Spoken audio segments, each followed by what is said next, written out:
sometimes people have what it takes, but they haven't recognized it yet. Just go forward. So what do you need to do? How do you stand out? So what you need to do is be that person that's different. Welcome. Hello, everybody. My name is Andrew David. This is Rise from the ashes partner of twilight. program. I am joined today by my special guest, Winston, who will be crawling under the desk here in a minute.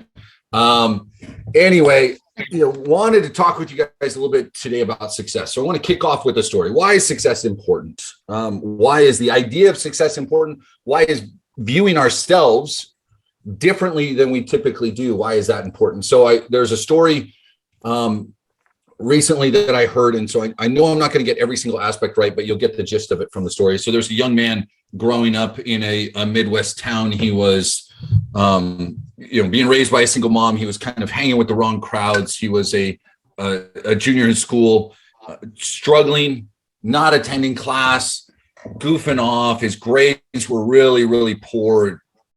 Possibility of not graduating. He was kind of, with that wrong crowd. He was starting to do things he shouldn't be doing. Anyway, as a junior, he decided he was going to go in. He was going to take the SAT. And he went in to take the SAT. When he took the SAT, the SAT has the two different scores, and combined, there's a total of about 1,600. At least there was at the time. I think there's been some changes, but 1,600 score. He went in and took the test, and he came out, and the results came back after a little bit, and his results were a 1480. So if you know anything about the SATs, the 1480 is a very good score. It's excellent. Right? He went in and crushed it. And he said, oh my gosh, this is fantastic. And the first response that his mom had was what some of our parents might have. Honey, did you cheat? Right? And he said, no, I didn't cheat, Mom. I went and that's really what I got. And so, he started thinking, man, 1480, I should live a little bit differently. I should do things a little bit differently. If I can get that on that test, then surely I can pass my classes. And so he doubled down and he got to work and, putting himself through, he changed things up, and he ended up getting a scholarship to Wichita State. And then he graduated from Wichita State and went on to an Ivy League college for a master's degree, and went through that, and then got into, I want to say it was the magazine industry, turned himself into an entrepreneur and became a multi-millionaire, and did exceptionally well, right? Just built up and crushed. And it was really because of this change. And so many people would say, hey, bud, your life really turned around when you got that 1480. That was that pivotal point. Well, the story doesn't end quite there. See, about 13 years later or something happens where he gets a letter back from the testing facility.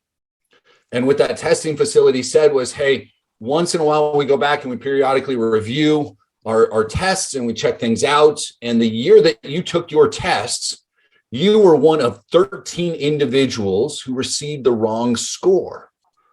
Instead of a 1480, you got a 740.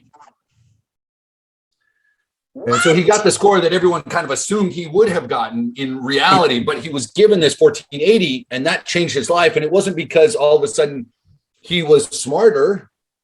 It was because he thought to himself, and he started behaving as someone that was at a higher level than he had been living.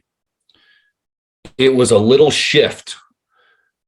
There was another study done, and I will do the research, guys, and I will find this exact one. But there was a study done not too long ago, and they went in and they found elementary. I can't remember if it was elementary or middle school teachers, but they went into a couple of different school districts and they tested the students. And going into the following year with this test, the testing center gave to the teachers a list of gifted students. Now, I don't know, you guys growing up, when I was in elementary school, they did the tests, and, they had they called it the gifted program, for crying out loud, and then they changed it to New Horizons, right? But I got to be a part of that for a little bit. And so anyway, they gave these teachers a list of the gifted children. And over the course of the year, they performed. Their grades were better. Their test scores were better. Every measurable component that they had for these students, every demographic, they tested higher. What do you think was the reality of that list? At the end of the year, they went back to the teachers and they said, you know what? We lied. None of those kids had tested out as genius. They were normal. But the kids started acting a little bit differently. The teachers started acting a little bit differently. So it's this, yeah, Susan, it was random. I mean, it just had nothing to do with, these kids being gifted. Here's where, when you look at success, guys, understanding how others treat you is part of it, right? Definitely. These teachers helping these kids, giving them a little bit more time, being a little bit more patient with their answers, helping them understand, because inherently the teachers are thinking these kids are going to get it. They'll understand. They're gifted. I just need to explain it a different way to help them out. So the teachers were spending that extra little bit of time. So yes, that influence, teachers, parents, clergy, coaches, etc., does play a role. But then there's the first kid. The biggest shift was himself. He just started believing. He started believing what was possible. So, guys, I put this in here already. I'm going to put it again. If you haven't, I want you to define success. Now, here's why. I'm going to share with you a couple of things. I gave this training months and months ago. Some of you guys may have been a part of it, but I want to give you an equation for success. So, first thing you need to do is define it. What is success? What does success equal for you? Okay, so if you haven't done that, I need you to do that today, because the training I'm going to give you isn't going to make as much sense unless you define success. Speaking would be one of the things that I would define as success, since that's the only thing that I have to do all day, every day. Apparently today, that's a difficult ask. All right, so here's what we got. How do you want to define success? How do you go step by step up the ladder? Now, here's all sorts of different things. Here's a few keywords. Now, guys, I'm going to give you, I am going to give you this. Let me just do this now. You guys are on the call. Let's get the link. Let's go to the Skype group. Let's go to the challenge here. Is Mike on the call today? Mike D. Very cool story, Mike D. I'll hit that on that at the end. All right. So, all right. Now we've got different words. If I was to say, what is success? A lot of times these are things that kind of pop out, right? Balance. You're in the process of becoming more goals, attaining your goals. You make a difference. You're constantly improving. Contentment. Obviously, I didn't spell that right. Contentment. You've got a worthy ideal, self-mastery, helping others, mentality, happiness, health, wealth, motivation, your why, failure, overcoming failure, being decisive, curious, reaching your goals, consistent small steps, small victories, stop making excuses, comfortable with the uncomfortable. All of these things, these are a handful of different words that you can use as you define success, right? These all came from a group of you guys at some point. All right. That makes sense for everybody. Now, here's the thing about success. You need it to be yours. This is why this is so important. Level of self-awareness, there's the IQ, there's the emotional intelligence, clarity, vision, focus. All of these things I think are essential when you're defining success, but success also helps every single one of these things. If you haven't defined success for yourself, then you're kind of floundering, right? Now, there's this idea of it's not what you know, but who you know, build your network, build your brand, learn to build relationships, know how to communicate. All of those things for me are important to success, but I want to jump ahead to the actual equation. All right, everybody following along? Any thoughts on anything that I've touched on to this point? Anybody? Yes, no? A little crazy. It's crazy? In what That way? equation. Oh, That that one? equation? Yes. Okay, Yeah. so here's a couple of others, all right? Now, part of this is from this book, The Formula Universal Laws of Success. So he has a couple of equations in here. I'm going to share his, and I'm going to share mine. And I'm going over these quick, so I need you guys to kind of pay attention and then evaluate for yourself. So you're going to probably want to go back and look at these slides. Now, when I say equation, I mean an equation. We're talking math. Some of you guys are going, damn it, why am I talking about math? What is going on right now? All right. S equals Q times R. Now, R is the potential value of a given idea. X, or times Q, the person's ability to execute on the idea. You multiply those, and then you have your level of success. So success equals the potential value of an idea times the ability of a person to execute. Everybody with me? Still same equation, just different way of looking at it. So Q is the factor. The Q factor is a combination of a person's innate talent and skill. So in here, right, the person's ability to execute. So if you have a low Q factor, which is a low combination of talent and skill, and even if you have a great idea, you're going to end up with a mediocre result. If you have a high Q factor, which is combinations of talent and skill, plus a low value product, so you could be super success or super qualified to have the talent to do it. If the product sucks, it's not going to matter. Understand, if you're going, well, my Q factor is low, right? My innate talent and skill. Everybody's innate talent and skill at the very beginning as a combination isn't great.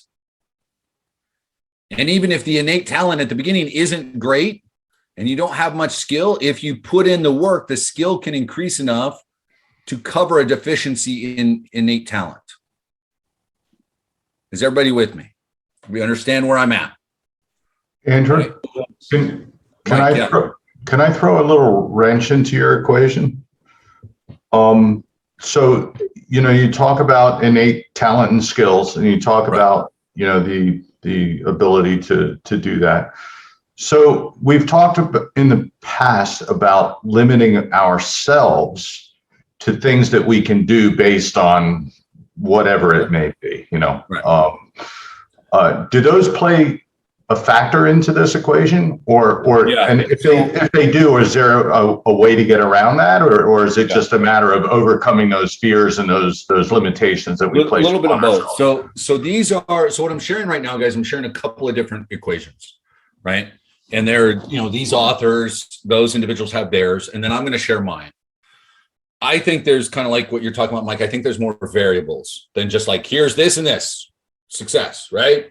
Your innate ability and the skill and the quality of the idea equals whatever level of success. I think there's way more to it than that.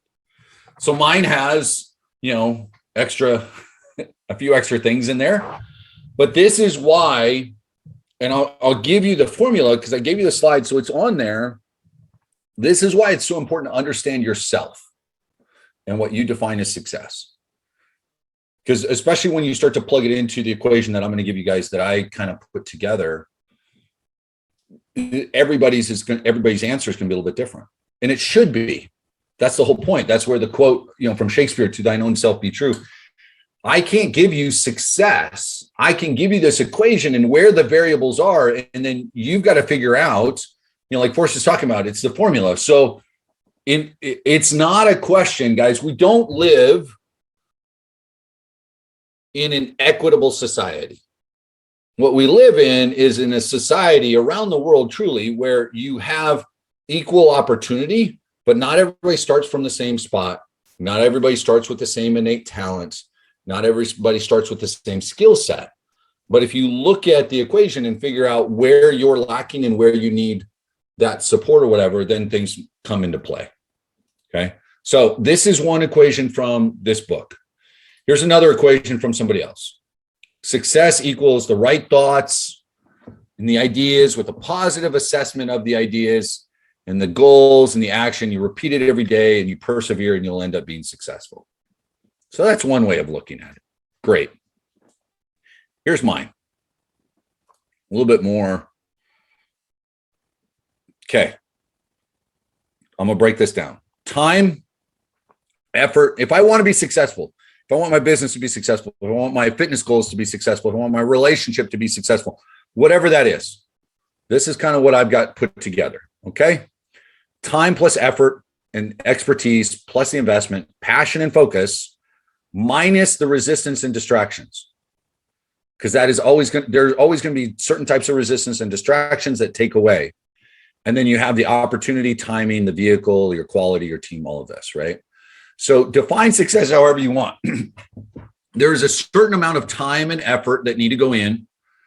There's a certain amount of expertise. You've got to invest into it. There's passion and focus. Now, here's the thing, guys. If I don't have time and I don't put the effort in, then I need to raise the level of expertise. And in order to do that, I'm probably going to have to invest more of something in there. If I've got a bunch of time and I'm willing to put in the effort, I don't have the expertise, then it's going to take me more time and effort. I'm going to really have to eliminate those resistance and the distractions. Now, the opportunity, timing, vehicle, quality, and team. So looking at this, chat with me. What questions do you have about what you're looking at?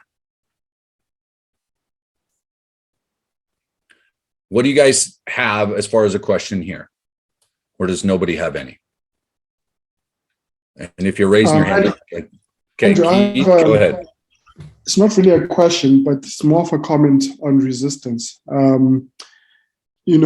With resistance, it can come from external factors, but it can also come from within Absolutely. yourself. And I think it's important to recognize when that resistance is happening within yourself, because that's essentially, it's almost like living in your past, whereas you're trying to move towards a future. Yeah, absolutely. That resistance can come from all sorts of different places. It can be external. It can absolutely be internal, right? Distractions the same way. So this is where, understanding this level of self-awareness, understanding where your shortfalls are, everything else. So if I don't have the expertise, I'm going to find somewhere else to get it. Now that may require more investment, or it may just require more time. But if I kind of sit down and I go, okay, I want to achieve X. I've got the great opportunity right now is a good time to do this, whether we're looking at, health or business or whatever. Timing is, in my opinion, almost always better now than any other time. And I'll talk a little bit about procrastination along with this and building out your success tomorrow. Someone saying something? Yeah, I was saying something. Yeah, that's a good one. You brought it up, time. When I look at all these equations, they look pretty good and it makes sense. But to me, anyways, what have been working really well is the way that I've been managing my time, the time that I have available, and the way that I've been doing this for the past few months. I'm trying to put 10% of my time towards the past, 20% towards the future. And when I say putting it, I'm talking about my thoughts, the way that I'm feeling. If I start thinking a lot about the past, what that brings, regrets, pain, insecurity, and all those things. Yeah. And then I'm wasting energy, because the way that I look at this all comes down to the amount of energy we have, just like a phone. You charge the phone overnight, you spend the charge, through the day. Same thing with us. By focusing 70% in my now, whatever I'm doing now, and preventing putting too much time towards my past, only 10%, because that's when I'm going to correct mistakes, when I will think about mistakes that I made in the past, and keeping only 20% towards the future, that's, going to give me that sense of direction, where I need to go. And then the 70%, it's right now, because right now will be my future. Right. So my future tomorrow is whatever I do now. It's always a question, guys, of being as present as possible in what you are doing. Right. We get, and that's one of the frustrations that a lot of people have with this business, with relationships, whatever. Right. How many times have you gotten into an argument with your significant other and it has nothing to do with what's happening right now, but it's an accumulation of some frustration that you've been stewing over from the past? That was days ago, weeks ago, sometimes months ago. Sometimes it wasn't even this significant other, it was someone that you dated before, right? And just something triggered it. Same thing at work. How many times have you allowed work to get in the, you're frustrated because oh, well, up until this point, maybe you weren't good at technology or social media. And so now you're frustrated with what you're trying to do now. And you're dragging all this BS, all this baggage that has nothing to do with your current situation, right? You've got the opportunity right now, and that's where that resistance, and let me pull up Ryan was saying here. Yeah, the resistance and distraction, so much of that, guys, is there are the outside influences and then there are the inside. And this goes to, the big leap and the hidden barriers, right? Are you creating that resistance because you're scared of what may come? Have you not really defined what success is? Are you uncomfortable with success or that definition of success? When you defined it, did you lessen it because you were scared of, something a little bit bigger? That's resistance there as well, right? So, okay, let's see. I learned from a self-dev guru that's not time management, it's event management. Yeah, you all have the Pareto Principle, the 80-20 rule. You've got, 80% of your results come from 20% of your efforts. That holds true. It's a great rule for entrepreneurs. So yeah, you accept the things that you can and cannot control, right? You understanding what they are, because that plays into level of resistance that I'm putting into it. Too many times we spend energy, emotion, and time worrying about or frustrated with things that we have zero control over. And then that affects all of these other elements, right? So looking at this, guys, go ahead. Would you say that the top line is all the things that we can control, and the bottom is what we choose to get involved with? Right. So next slide right there. They're all variables, right? So these are things that we play around with. So it's going to differ from project to project. So if I don't have the time, then I've got to make it up elsewhere. If I do have the time, but and this investment could be financial, it could be emotional, right? And that's where kind of that passion comes in. If I don't have if I do have the expertise, but don't have much time, what can I do, right? So there are variables there. And that is where, so yeah, we do have control over it, but each situation is going to dictate where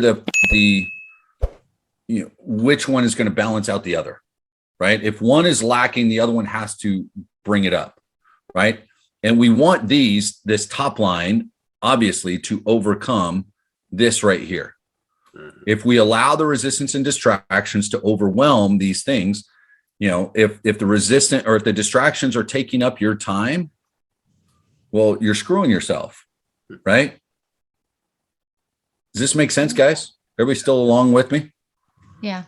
Okay. And all of that. So the opportunity is the weight loss. It is the partner program. It is the digital agency. It is your network marketing company. It is the promotion network. It is all of those things. Okay. Now, timing, vehicle, quality, team, all of that. You guys what I'd like you to do, I'm going to wrap the call for today because there's a lot of stuff I'm throwing at you. And I'd like you to try and take a look at it and think about yourself.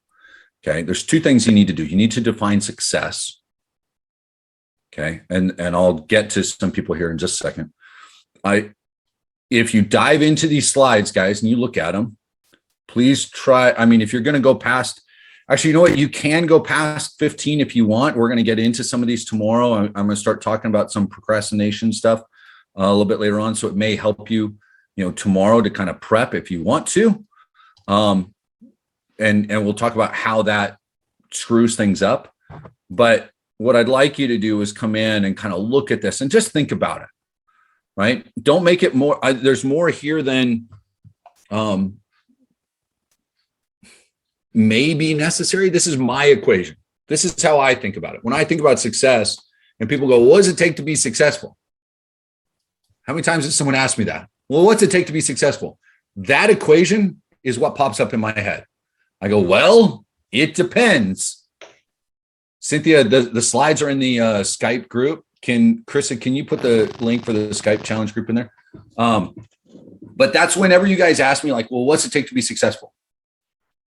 That equation pops into my head. And when I say, well, it depends, it varies, there's a number of variables, people go, well, what? Well, Well, I've got the time and effort. Okay, well, do you have the expertise? Well, not yet. Okay, so then your time and effort are going to take longer. Well, I'm willing to put in the time. Okay, well, you're going to have to do that to build up the expertise. Or you can invest some money and find somebody else that's got it. But where are you looking to take it? Well, I'm not sure really what it's going to be. Well, then your definition of success, if you haven't defined that, then the whole top doesn't mean anything, right? None of that. I can't figure out any of that if I don't know where I'm trying to take it. So you got to define that. And then sometimes like people say, well, I'll figure out my definition of success as I go. Well, good luck. Now your definition may adjust and it change and it may be different per project. But guys, if you're just floating through and trying to see how it goes, that's exactly the result that you'll get. Okay. So Ava, you got a question? Just an addition, I think, to the equation from what I've understood so far is that mindset is really the key. So it seems like all those things, and then at the very end, I put this in the chat also, you multiply it by your mindset. Because if you don't have that, you could have all of that, but it's not going to work. Yeah. Mindsets. Yeah. Put a big circle and put how you think about it, all that kind of stuff. Absolutely agree. Yeah. Any other comments or anything with that? I think what's interesting, Andrew, is on the first line there, and you could probably run this through the other ones as well. Time, effort, expertise, investment, passion, and focus. Right.